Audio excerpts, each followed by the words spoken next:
आप देख रहे हैं जीवो यूट्यूब चैनल और मैं हूँ रमेश। और आज हम लोग जानेंगे क्लास 9 का फिजिक्स जो चैप्टर 4 से है। आज हम लोग चैप्टर 4 को यहाँ पे गुरुत्वाकर्षण यानी ग्रेविटेशनल्स के बारे में हम लोग जानेंगे। कुछ नोट्स बनाए हैं इसको देखेंगे। तो चलिए हम लोग वीडियो को स्टार्ट करते हैं और अपना नोट्स को यहाँ पे कवर करते हैं। फर्स्ट यहाँ पे दिया है कि पृथ्वी की ओर स्वतंत्र रूप से गिरी हुई वस्तुओं की गति किसकी उदाहरण है। यहाँ पे प्रश्न है कि पृथ्वी की ओर स्वतंत्र रूप से गिरती हुई वस्तुओं की गति किसकी उदाहरण है। तो इसका आंसर हो जाएगा हमारा छोटू कि एक समान त्वरित गति का उदाहरण है, यानी इसको इंग्लिश में कहते हैं यूनिफॉर्मली एक्सीलरेटेड मोशन। यानी ये किसने दिया था, तो यह गैलीलियो गैलीली ने दिया था। वो हमें उसने बताया था कि पृथ्वी की ओर कोई भी वस्तु यानी ये पेन नीचे गिराएंगे तो एक समान रूप से वो नीचे की ओर गिरेगी। उसमें उन्होंने बताया था कि जिसका द्रव्यमान अधिक होगा वो नीचे अधिक जल्दी गिरेगा, जो हल्का होगा वो देर से गिरेगा। यहाँ पे नेक्स्ट प्रश्न हम लोग जानेंगे यहाँ पे कि त्वरण की दिशा क्या होती है। त्वरण की दिशा क्या होती है, तो देखिए यहाँ पे कहा है त्वरण की दिशा में आंसर हम लिखेंगे कि नीचे की ओर ऊर्ध्वाधर होती है। यानी त्वरण की दिशा क्या होती है, तो नीचे की ओर वो ऊर्ध्वाधर होती है, यानी उसको कहेंगे वर्टिकली होती है। नेक्स्ट यहाँ पे हमारा प्रश्न है कि निर्वात क्या है, भूकंप क्या है। भूकंप यहाँ पे जानेंगे। तो देखिए निर्वात में सभी वस्तुएं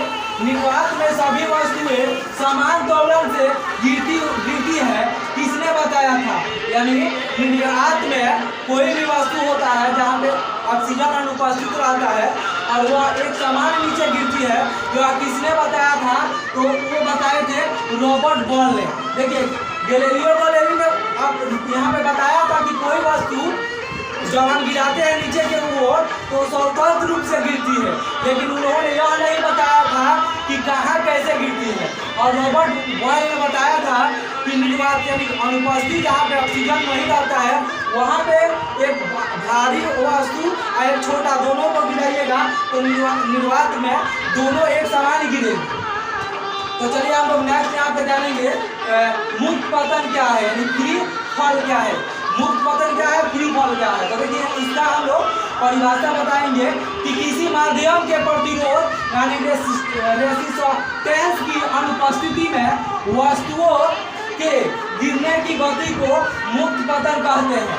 यह किसने बताया था, तो रॉबर्ट बॉयल ने बताया था कि किसी माध्यम में, यानी मान लीजिए कि यहाँ पे शीशी है और इसमें हवा, यानी यहाँ पे मान लो एक शीशी है और इसमें हवा ऑक्सीजन निकाल लिया जाए और इसमें एक बड़ा सा गोली और एक छोटा सा कागज गिराया जाएगा तो दोनों नीचे की ओर एक समान रूप से गिरेंगे। धीरे धीरे दोनों एक ही बार गिरेंगे, क्योंकि इसमें अनुपस्थित क्या रहता है, तो इसमें वायु अनुपस्थित रहता है जो उसको प्रतिरोध नहीं कर सकता है। इसीलिए इसे हम लोग मुक्त पतन के नाम से जानते हैं कि मुक्त पतन क्या है। तो इसका आंसर लिखते हैं कि किसी माध्यम के प्रतिरोध की अनुपस्थिति, यानी वहाँ पे ऑक्सीजन उसको यानी प्रतिरोध नहीं करता है तो अब उसे हम लोग मुक्त पतन कहते हैं। नेक्स्ट हमारा यहाँ पे है कि गुरुत्वीय त्वरण किसे कहते हैं, एक्सीलरेशन ड्यू टू ग्रेविटी क्या है। तो देखिए इसका हम लोग परिभाषा लिखेंगे कि मुक्त पतन को अन्य त्वरित गतियों से अलग दर्शाने के लिए मुक्त पतन त्वरण जिसे गुरुत्वीय त्वरण कहते हैं। देखिए छोटू यहाँ पे मुक्त पतन को ही गुरुत्वीय त्वरण कहा जाता है। अगर एग्जाम में पूछता है आपसे कि गुरुत्वीय त्वरण से आप क्या समझते हैं, तो इसका आप परिभाषा लिख सकते हैं कि मुक्त पतन को अन्य त्वरित गतियों से अलग दर्शाने के लिए मुक्त पतन त्वरण जिसे गुरुत्वीय त्वरण कहते हैं। इसे हम लोग यानी संकेत में ए के बदले हम जी लिखते हैं, ग्रेविटी लिखते हैं। यहाँ पे एक्सीलरेशन नहीं लिखते हैं, हम लोग क्या लिखते हैं, जी लिखते हैं, यानी ग्रेविटी लिखते हैं।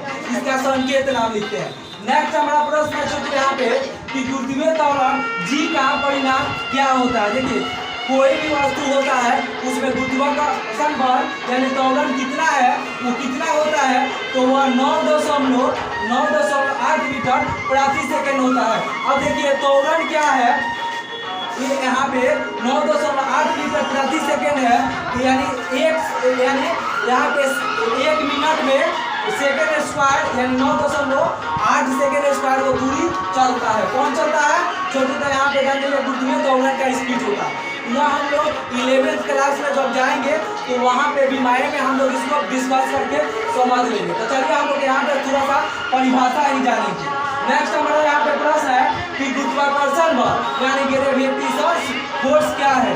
तो यहाँ पे देखिए सर आइजैक न्यूटन ने 1967 में बताया कि सभी वस्तुएं में एक दूसरे को अपनी ओर आकर्षण करने के बलों को गुरुत्वाकर्षण बल कहते हैं।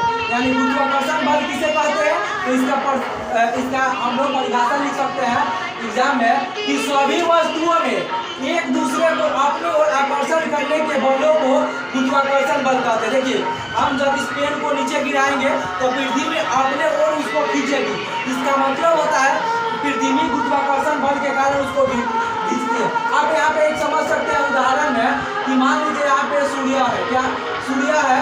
तो सूर्य क्या किया है कि पृथ्वी को अपनी ओर गुरुत्वाकर्षण के कारण खींचा है। क्या किया है कि अपनी ओर पृथ्वी को कौन खींचा है? तो सूर्य खींचा है। लेकिन पृथ्वी भी क्या करता है कि चंद्रमा को अपनी ओर गुरुत्वाकर्षण बल के कारण अपनी ओर खींचता है। तो इससे यह सिद्ध होता है कि कोई भी वस्तु अपनी ओर गुरुत्वाकर्षण बल के कारण दूसरे वस्तु को खींचता है। यही पर लिखा है।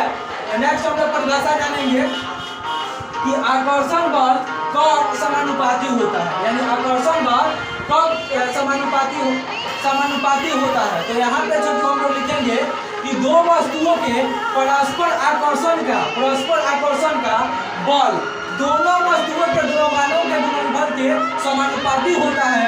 जैसे यहाँ पे एक बराबर यानी एक का हो गया फोर्स हो गया और द्रव्यमान और त्वरण गुणे करेंगे यानी गुणनफल करेंगे तो वो दोनों के क्या होते हैं? समानुपाती होते हैं। जो यह किस सूत्र से लिया गया है? तो न्यूटन का सेकेंड यानी न्यूटन का द्वितीय गति नियम से लिया गया है कि आकर्षण बल कब समानुपाती होता है। तो वहाँ पे दो वस्तुओं के परस्पर आकर्षण मान लीजिए दो वस्तु है पृथ्वी है और चंद्रमा है।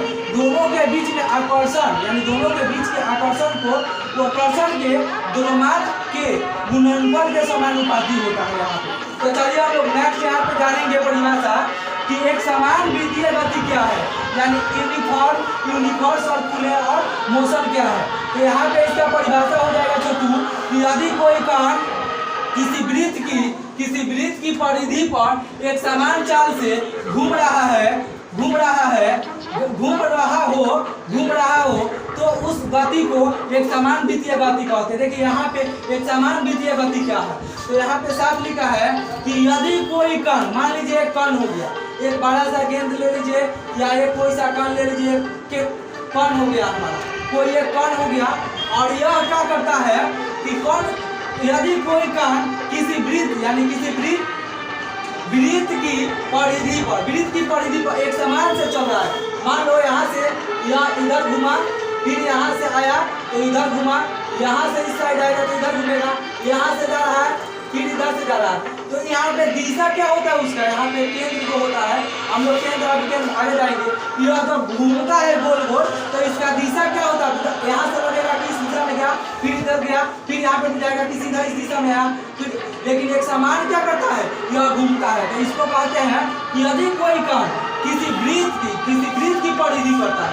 यानी कोई वृत्त है, यहाँ पे वृत्त हो गया, ये मान लीजिए इसको गोला बना लीजिए और ये गोला बना लीजिए। यहाँ पे कोई कण को आप परिधि कराएंगे तो एक समान चाल से घूम रहा है तो उस गति को एक समान वित्तीय गति कहते हैं। एक समान वित्तीय गति किसे कहते हैं? तो जब कोई कण किसी वृत्त के गोल घूमता है।